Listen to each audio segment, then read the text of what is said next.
Hello and welcome to today's edition of Mexcio News Network's Breaking News Business. I'm your host, Elliot Bullman. Let's dive right into the information. The cryptocurrency community is centered around a tight-knit group of friends, developers, libertarians, Redditors, and cypherpunks who have known each other for years through meetups, an endless circuit of crypto conferences, and internet message boards. Their goal may be decentralization, but the money is extremely concentrated. Coinbase has more than 13 million accounts that own cryptocurrencies. Data suggests, however, that about 94% of the Bitcoin wealth is held by men, and some estimate that 95% of the wealth is held by 4% of the owners. In San Francisco, there's an actual house called the Crypto Castle, and the king is Jeremy Gardner, a 25-year-old investor with a hedge fund who's become the de facto tour guide for crypto newcomers. Whether it's all built on sand or not, the Crypto Castle has risen. Gardner led an initial coin offering for his startup Augur, creating an Augur token that he then sold to raise real-world money. For a time, the value of Augur, a market forecasting startup, exceeded $1 billion. Next to that is another building called the Crypto Crack House. Grant Hummer, who runs the San Francisco Ethereum meetup, lives there. Hummer and his co-founder committed $40 million of their own crypto-made money to their new $100 million hedge fund, Chromatic Capital. Speaking to the crypto wealthy, there's a common paranoia among them that they'll be targeted and robbed since there's no bank securing their money. So many are obsessively secretive. Many admit that not even their parents know how much they've made. But Bartram's last word on the matter is cautionary. It's an unforgiving business. You make one mistake and it's all gone. And while we're on the topic of boom or bust investing, stock market traders, weaned on tales of financial daring-do like The Big Short, want to be the ones who profit from the next Wall Street crash. The problem is that it may be easier to predict the crash than to profit from it.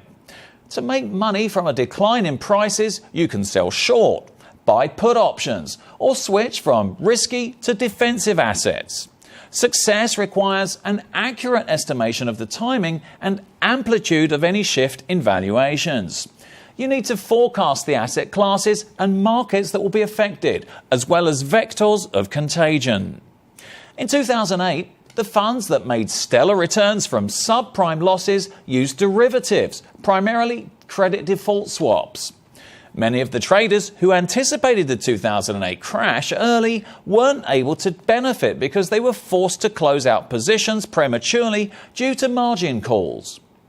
The long-term success of moving to safe assets relies on any downturn being temporary. It assumes that prices will ultimately revert to true values. This allows purchases of distressed assets, exploitation of mispriced individual assets, or providing liquidity or capital on advantageous terms during periods of market disruption. The difficulty of capturing gains from a crash highlights a paradox. No money is ever really made in financial markets, as each gain must be offset by a loss. Money is merely transferred between participants, or, as Michael Douglas's character Gordon Gekko once said in Wall Street, from one perception to another. Moving on. For many technology entrepreneurs and startups, the Consumer Electronics Show is the arena where their concepts and products are showcased with the hope of making a dent in one of the most thriving industries at the moment. And 2018 marked Mexico's debut at CES, showing 20 of Mexico's best startups as part of a project dubbed Mexcio 4.0. Mexcio 4.0 is designed to help inventors create companies, produce, market and export their technologies and attract funding both nationally and from overseas.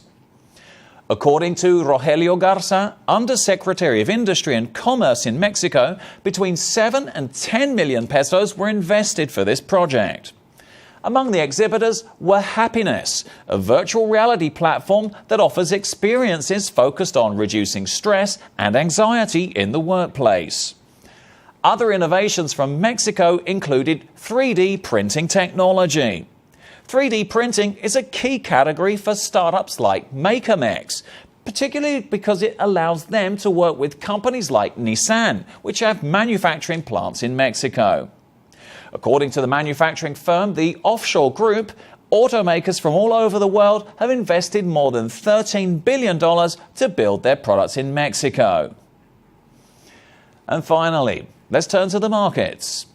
The Mexican peso decreased 0.51% to 18.74 from 18.84 in the previous trading session.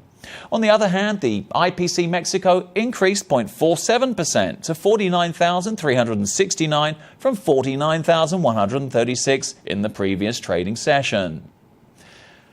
This was all for today. Thank you for staying with us. I'm Elliot Bullman. Remember to follow us on Facebook, Twitter and Google+, and log on to MexicoNewsNetwork.com for more information on Mexico and the world. Until next time.